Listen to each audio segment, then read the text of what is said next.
time, so no big deal. No, we'll be concise and make sure that you get where you need to be right after this session, and that's in the buffet line.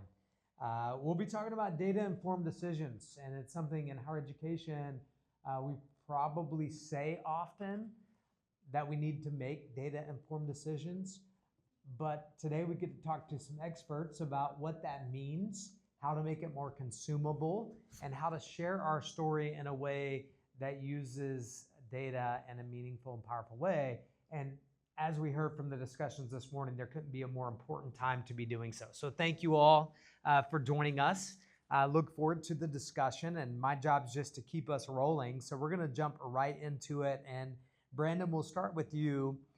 Really wanna hear what's going on at the national level, some trends. I understand you brought some data with you, so we'll let you click through some of that data, but talk to us about what's going on and how we can use data to tell our story from your perspective. Great. Thank you so much. So, Brandon Protas, College America, but I don't think this is working.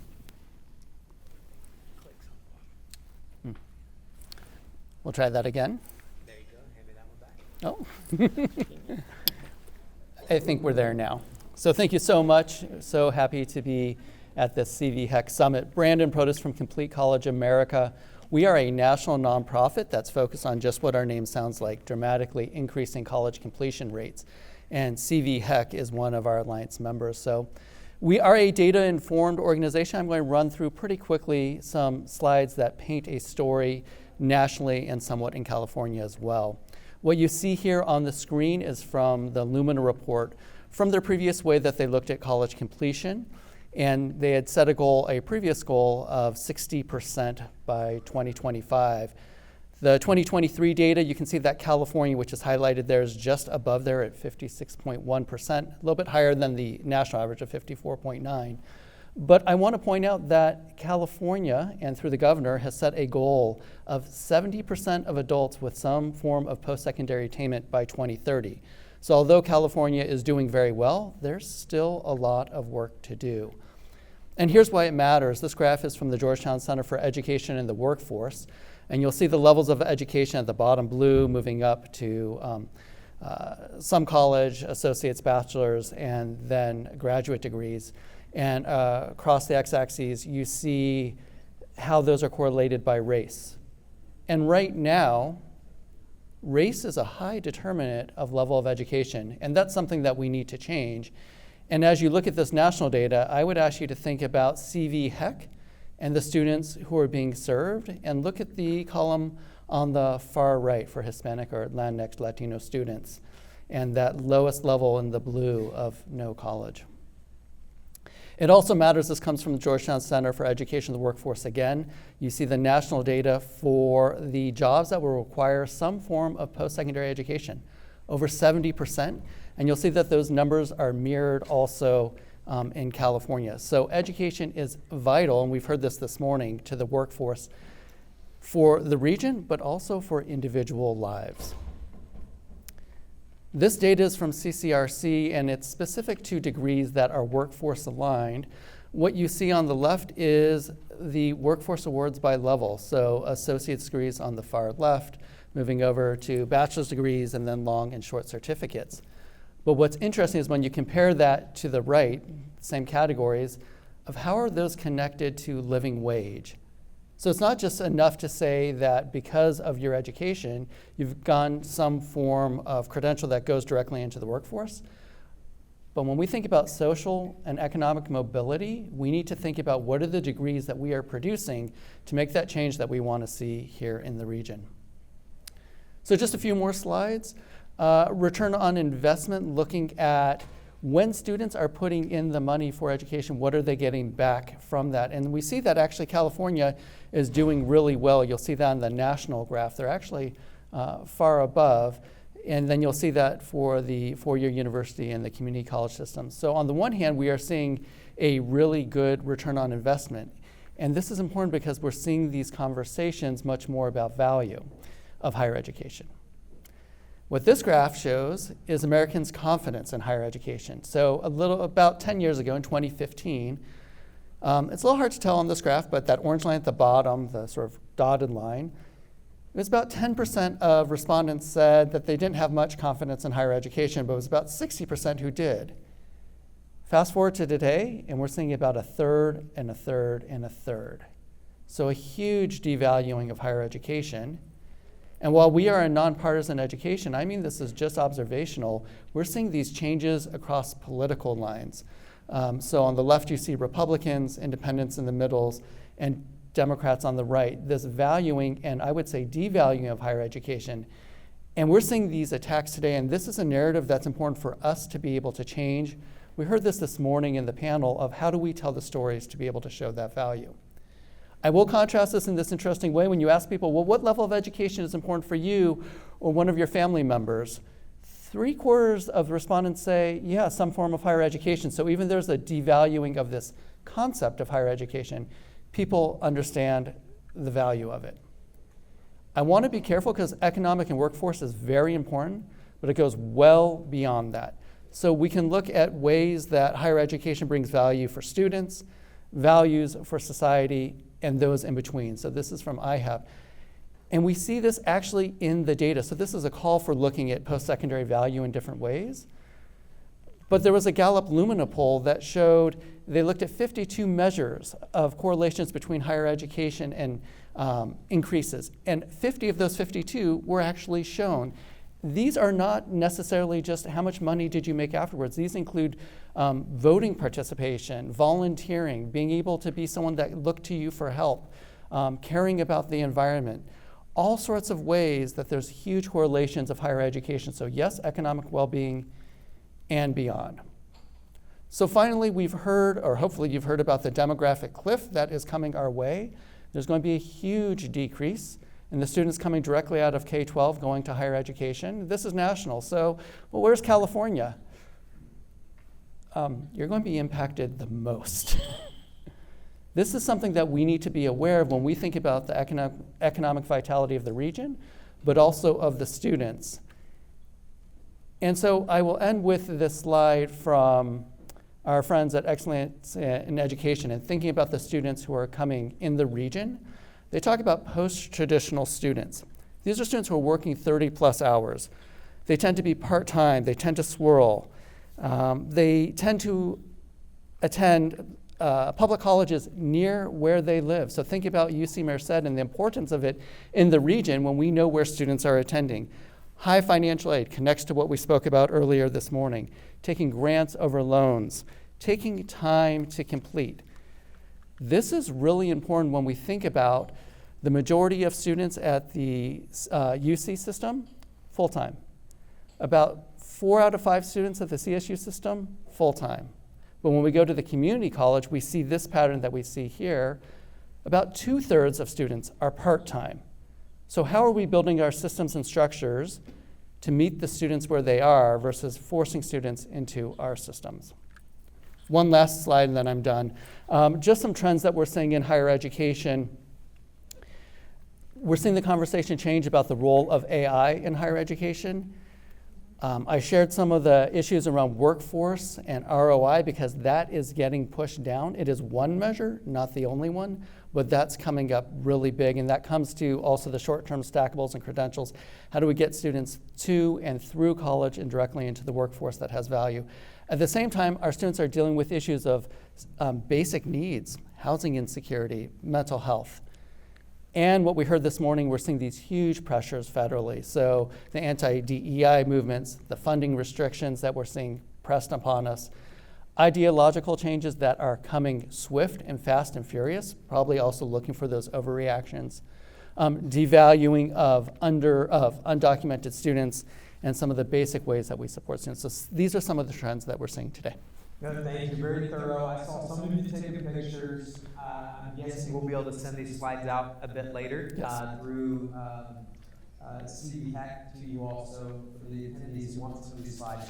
We'll make sure we get them to you. And I know there's a lot of questions. I have a lot of questions. We can spend an entire panel talking about the national trends. We'll get to those and dig deeper in just a moment once we get past the intro of some of the high-level components. I want to pivot to some of the state trends that you're seeing. Hans, if you would talk us through what you're seeing for the state of California. Sure. So sounds like this is not on. Thought I turned on. No. Okay, can people hear me now? Yes. Okay, great.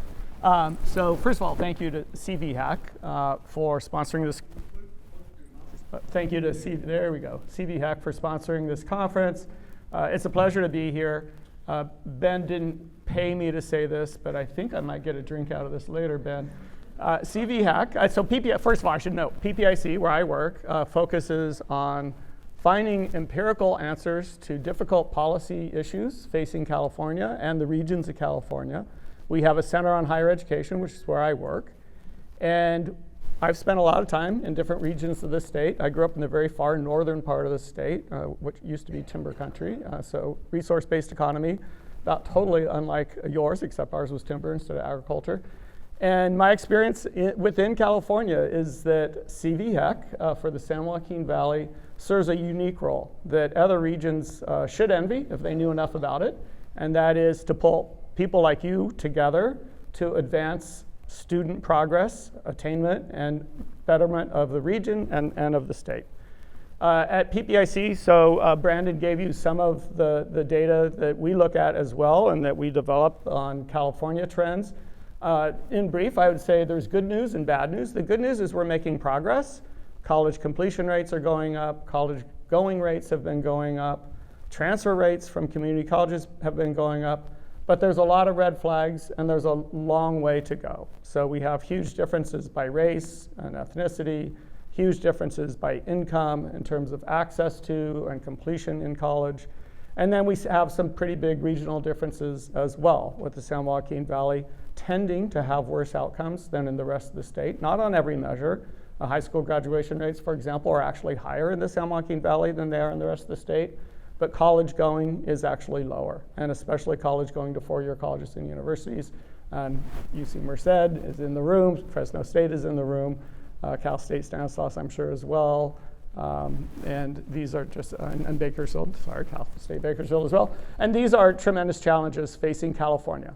And so one of the big trends that we've been looking at, and one of the big issues we've been looking at, is not only getting more students to be ready for college, that's through taking A through G courses and dual enrollment, for example, while they're in high school. And you heard the power of some of those programs, dual enrollment specifically, but also one of the students mentioned AP from the student panel we just saw.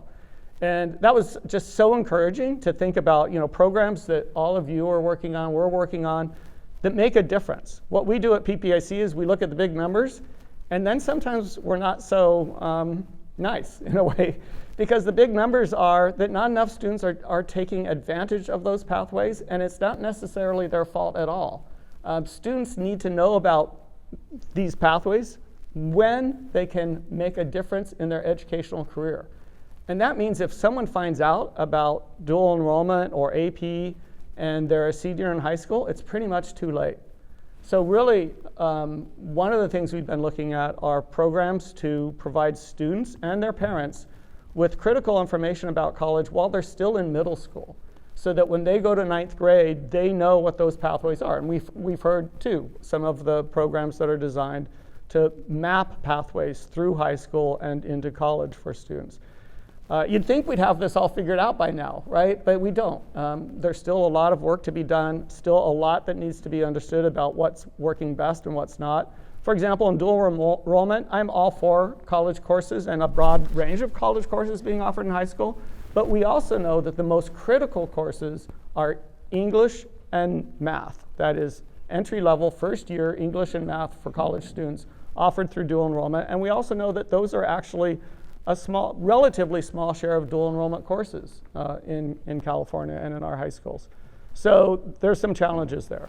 I would also just want to point out on the state perspective, and we're going to have panels about this later, so I won't go into the details, but budgets are always an issue.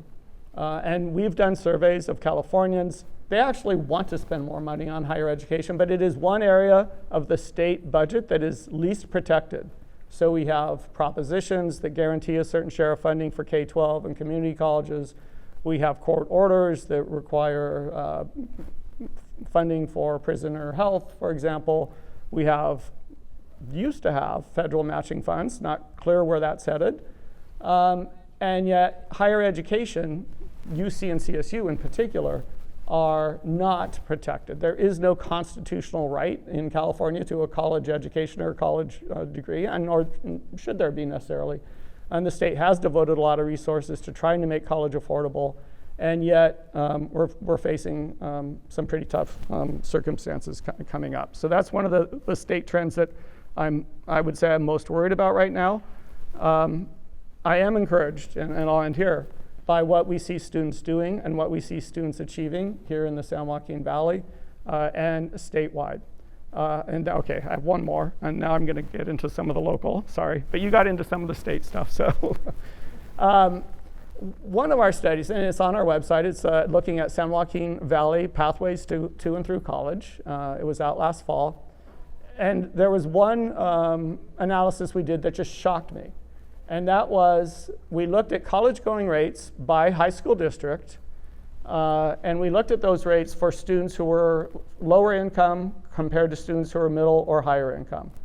And what we found, and what I thought I would find, was that the districts that had lots of high-income students, say Clovis, did very well, and districts that had a lot of lower-income students, say Fresno, didn't do as well. And that's partly true. But what really is shocking is that districts like Fresno Unified have relatively high college-going rates for both their low-income students and their middle and high-income students. And the difference within that district is pretty small, and both of those groups have higher college-going rates than the statewide average. So Fresno Unified is doing something that's working. And good Fresno. And I'm glad I'm in Fresno and not in Bakersfield right now, because Kern, which is, I'm sure, doing all kinds of great things, is not having the same kind of results with relatively low college-going rates, not only for students from low incomes, but even for students from middle and high incomes. And I'm kind of a nerd with numbers, but here's a statistic that I think is pretty astounding, and that is middle and high income students from Kern High School District have lower college-going rates. Those are the high and middle income, I think I said that, have lower college-going rates than low-income students from Fresno Unified. So what that shows us is that there's this tremendous role of local districts in finding opportunities for their students, conveying those opportunities to those students when they can act on them and when they can make a real difference in their lives. So that's encouraging, but we still need to do, I think, a lot more unpacking. And CVHEC is at the forefront of that, and I think we're going to hear more about that in a minute. Yeah, you gave us a good transition. So we talked about national trends, we talked about state trends. Dr. Aguirre-Muñoz, professor of cognitive and information sciences, is going to bring it home to the regional level and talk a bit about some of the regional trends that we're seeing in higher education within the Central Valley. And I think you have some slides as well.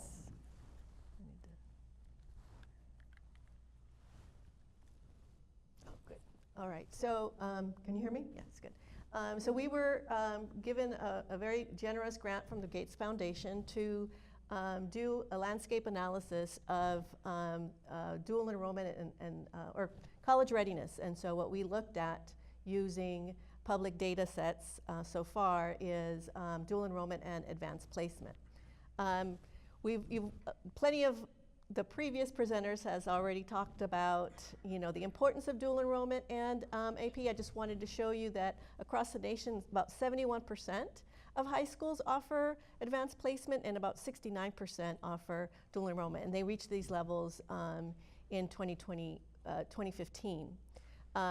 And so I think PPIC is the only other organization who has given any attention to the Central Valley. So we wanted to continue to have more information about it.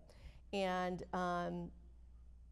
so we know that the Central Valley, it has high poverty, high proportions of multilingual learners, under-resourced schools, yet there's very few studies that take a look at that. So we wanted to get a sense of a 3-year period, what the landscape, what were the opportunities, the access and participation opportunities for students in this region.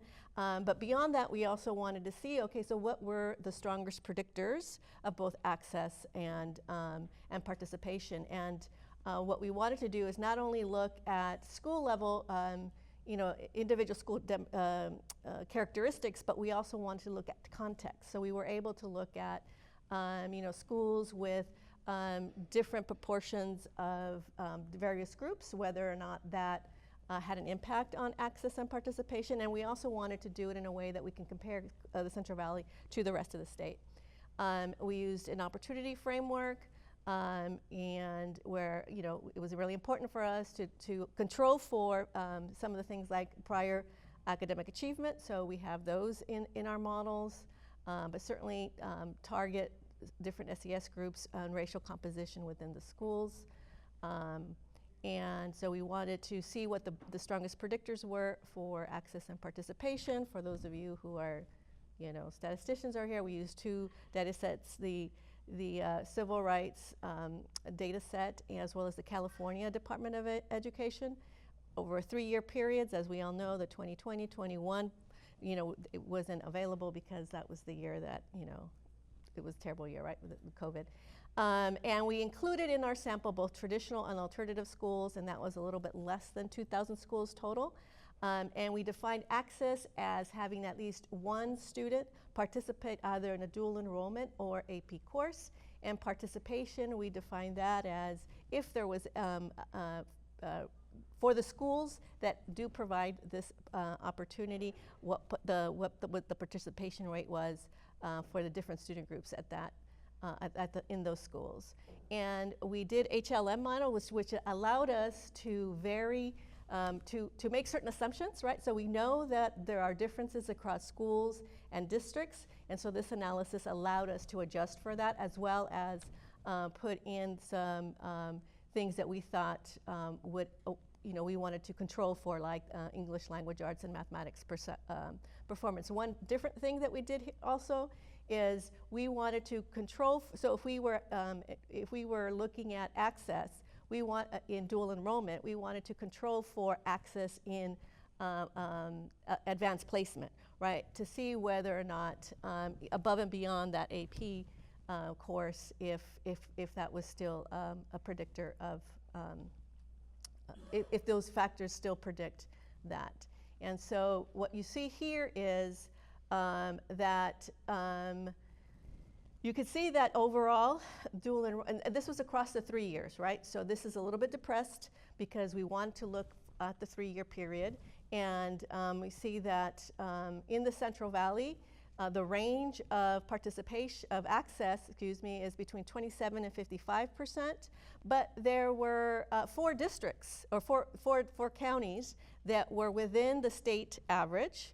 And that is notable. And then in terms of AP, you have 50 to 75% in the Central Valley, which a lot of the counties and school districts were at the national level. So I wanted to present that, and yes, it was slightly lower than the state, but you could see that students in the Central Valley still, choose AP. Over dual enrollment during this time period. And here is for everyone's trying to find their county. They're trying to. Oh yeah, I know. Which one's Merced? Which one's Fresno? So, yeah. Yeah. Sorry. Should I go? I don't know. No, you're fine. I'm sorry. I'm going in the wrong direction. Okay. And so here are the participation rates. And I want to say there was a lot of overlap, right? So in the Central Valley, yes, it's slightly lower than the rest of the state, but for the most part within the same range, and that to me is showing some progress, and that while the districts in the Central Valley have lower resources and different kinds of challenges, they are really starting to show that they could provide comparable opportunities from the rest of the state.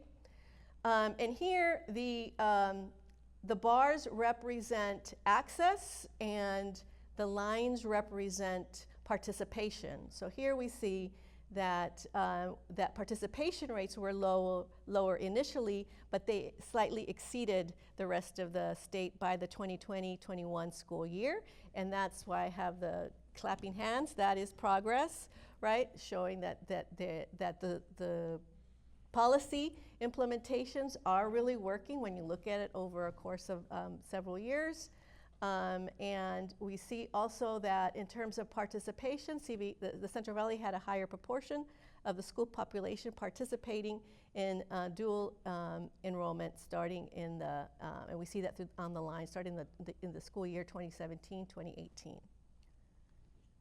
And so here, AP Access is still a challenge, right? Even though most students choose AP, we see that in the Central Valley, they're consistently lower access and participation, and there was a dip between the 2017 and 2018 to the 2021-22 school years. And then in terms of high poverty schools, we see that high poverty schools do better in the Central Valley in terms of participation, right? So the access might be lower, but in terms of participation rates, the black solid line shows that by 2021-22 school year, they were exceeding the rest of the state, which again goes to show to the policy decisions of this region. And here we see that most ethnic groups in the Central Valley had lower dual enrollment participation initially, but so the bars are the Central Valley proportions, right? And you see that the bars are higher than the lines. And so for the most part, most of the different race ethnicity groups had stronger participation rates in the Central Valley compared to the rest of the states. So again, and here's this graph, oh, sorry, I'm going the wrong way. So this graph is now presented in terms of the difference. So the number of the rates that are higher in the Central Valley are for most of those ethnicities. The rate of African Americans, though, are lower in the Central Valley than the rest of the state. Now, a lot of these are not statistically significant, but again, you know, it takes a lot of effort and determination to see any movement. So I wanted to make sure that you saw that your efforts are starting to make a difference. And so now when we turn to what the predictors of access and participation, I want to draw your attention to the top line. Now the top line represents across the 3 years, but if you go down to where it says CV times year, so that's the interaction between the year, we see that for dual enrollment access, there was a positive and a significant increase, and there was also an increase in advanced placement over those years. However, it was not statistically significant, which is fine. That means it's even though a lot of the effort in the Central Valley was placed in dual enrollment, it did not mean that there was no improvements in advanced placement access. And so let's go to the participation here.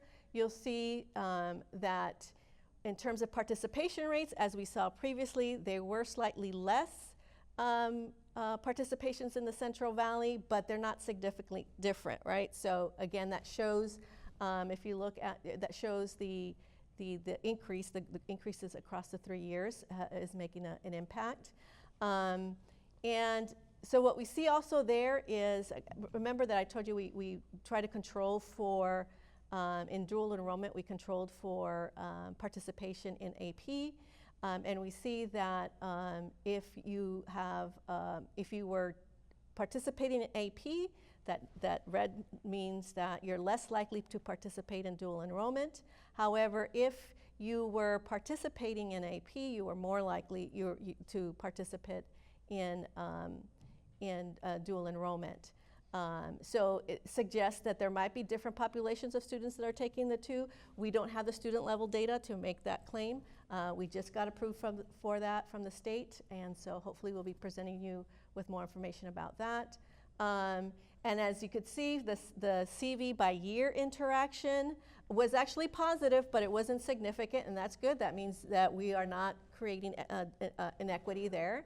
And so, but there was a significant negative effect by that interaction there, which suggests that the rate was lower in the Central Valley. But given again that the emphasis, the policy mandates during that time in that period was focused on dual enrollment, that's not a surprise, right?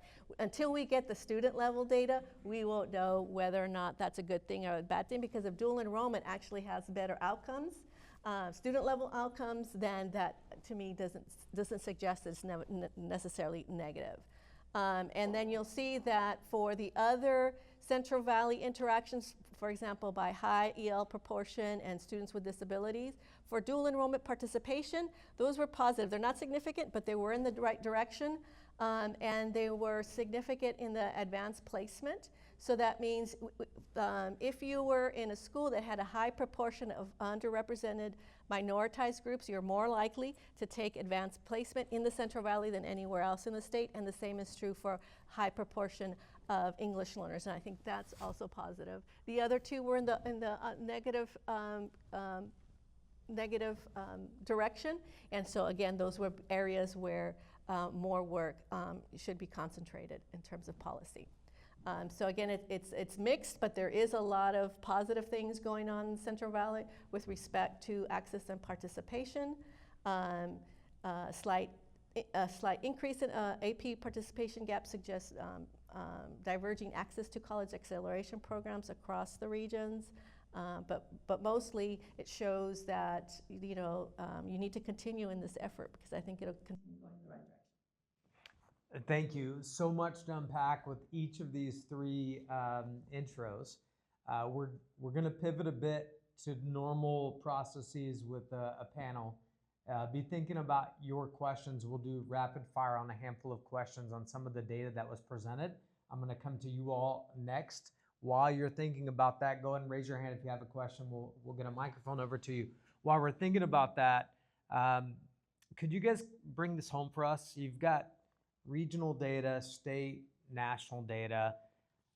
We're looking at a potential enrollment cliff in 2030, 2040. We've got, the advent of an increase of students taking dual enrollment courses. We've got the question about the value of education, higher education. What do we do? Certainly, we're not going to sit on the sidelines and say, okay, there's a big cliff. We're devaluing at least the conversations that we're devaluing education. So what can we do with this data to tell our story in a powerful way to bring all of this together? Well, I'll start quickly. So the reason we look at data at PPIC isn't just for data's sake. It's because it tells stories that matter to our state and to all of us who are trying to improve outcomes. And in particular, one of the challenges we've had, CVHEC has been trying to push for more data agreements across systems. So we have, in California and most states, different agencies responsible for different parts of a student's trajectory, and they don't often share data together. And so it makes it really hard, not only for students when they're trying to transition across systems, but for all of us who are trying to make policy and practice to know where's the best way to invest? Where are students falling off the pathway most commonly, and what can we do about it, and does it work? And the good news for California right now is that we have, for the first time, a longitudinal student data system. It's called C2C, which stands for Cradle to Career. And they have a data dashboard up just recently. It's not everything we want yet, but right now you could go to a district, you could go to the data dashboard, put in the name of a high school district, and find out what the chances are that a student will go to and graduate from a UC or CSU. And you could look at that by, if they start off at a community college, what's their likelihood of finishing a bachelor's degree versus if they start directly at a four-year college. And of course, students are far more likely to finish a bachelor's degree if they start at a four-year college. That's baby steps right now, but we're going to have a lot more information.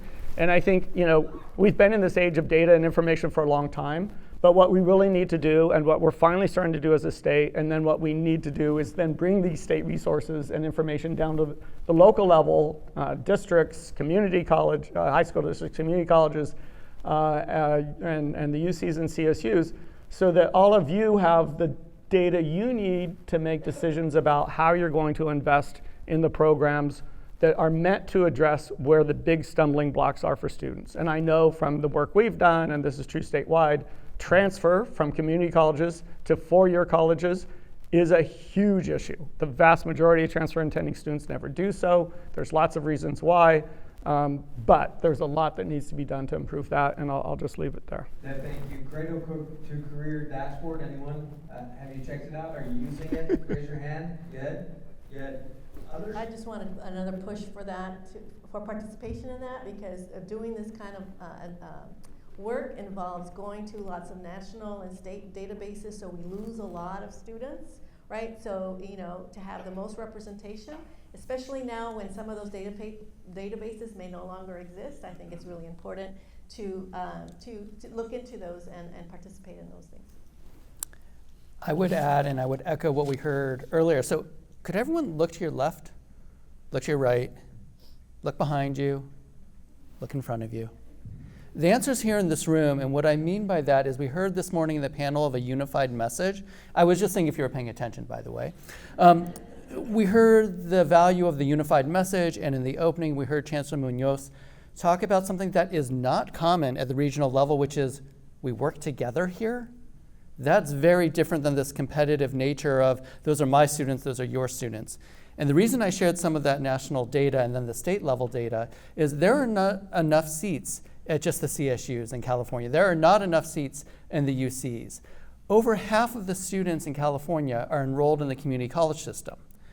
But we also know that for that economic and social mobility, for many students, it is a community college degree or certificate. But for many students, it's what you said, is they talk about the need and the desire to transfer, which means we have to work together and see them as our students, and that's already happening, and I think we need to improve upon that and think about the pathways from dual enrollment, so it's starting while they're in high school all the way through, and that comes from a regional approach, and that comes from something like a CVHEC and a Ben Duran. Yeah, I love that. I love that. Questions in the audience? Yes. Rose has a question. Do we have to use the mic? Most would be helpful, yes. So,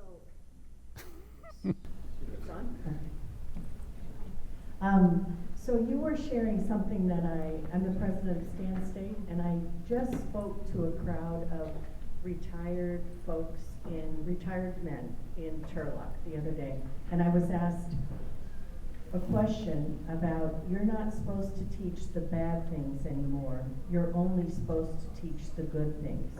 What are you doing as president to make sure that you're not teaching the bad things? And I answered it well, and I talked about accredited programs and everything else. But the public perception piece to me is really central.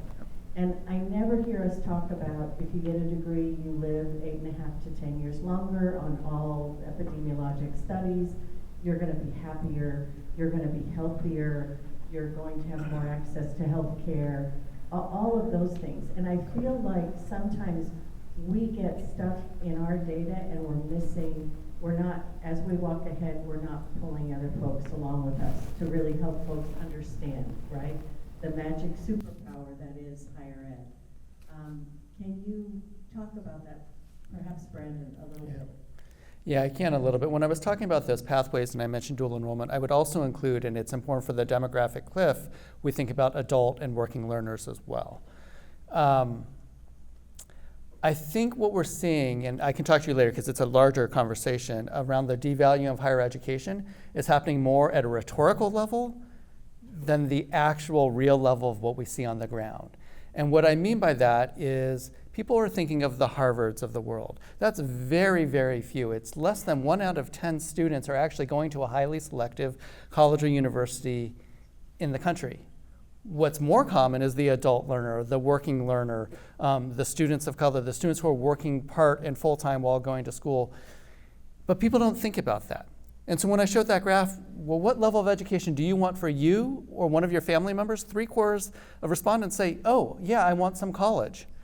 But that other stuff is bad. And that's what I'm saying. I think that's existing at the rhetorical level. And so we need to make those connections of what does higher education mean here in the Central Valley, here in my city, here in my town. These are the jobs that it's connected to. We often talk about career and academic alignment. It's the work that the dean does to manage. No, that needs to be public so people see the value of higher education. It also goes back, and it's going wax philosophical, but is higher education a private good? I benefit from it, yes. But it's equally important that it's seen as a public good. We benefit from that. If we want our industry to work, if we want healthcare workers for when I retire and I get old, that comes from education. So I think we need to look at it and actually demonstrate that value at that local level beyond the rhetorical level. I think there's also a piece, I'll end with this, that's turned political of, and this is a longer conversation, of higher education is for those people over there and has those values. And we need to debunk that because it's simply not true. Thank you. Great question. Are there other questions? I have time for one or two more. I have a question over here and a question over here. We'll end with you in the middle.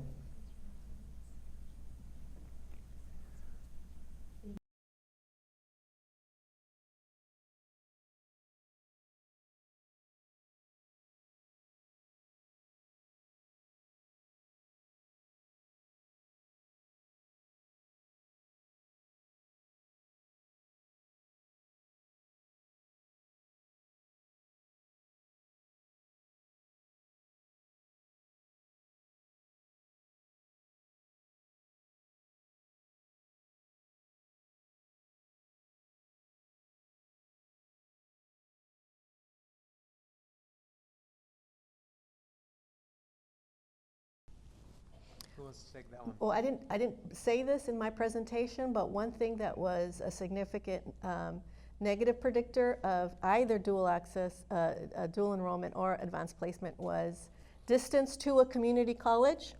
It wasn't the case in the Central Valley.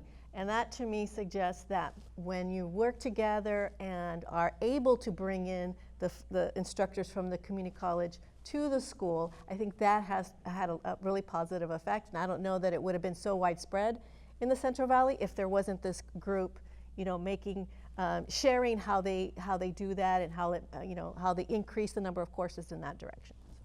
Very good. Any other insights on that question? I'll just real quickly, there's always a tension between state policy and state mandates and what we might know to be best for students. For example, remedial education in the community colleges was not a good idea. The state passed a law because community colleges were still enrolling far too many students in courses that were maybe 3 or 4, certainly 1 or 2 levels below college level in math and English. And we've done a lot of studies of this. When the state mandated that all colleges in California start students in college level English and math, the share of students completing those courses skyrocketed. It's not a silver bullet, it's not the only thing. Students still have a long pathway ahead of them. But that kind of interplay between what we can do as researchers to support locals sometimes means telling locals what they have to do, which isn't very popular. And in other cases, and in the vast majority of cases, it's learning from locals, from local officials, from students on a stage about what their problems are. And then we take that and we try to figure out, okay, what are the policies, programs? How do we use data to find out how common that is? How many students know about dual enrollment when they're in 9th grade? Those kinds of things are really important for us as researchers, but then for practitioners and ultimately for students. What I have to say as a community college president, the data that was put out on things like college level English and math from CCA and others was really helpful in informing those policymakers and to mandate that. So it goes back to the purpose of this panel, having data to help us make decisions. Last question, give us a softball. Hi everybody, my name is Desiree Miller. I noticed, well, we all know that the data represents an imbalance in cultural representation.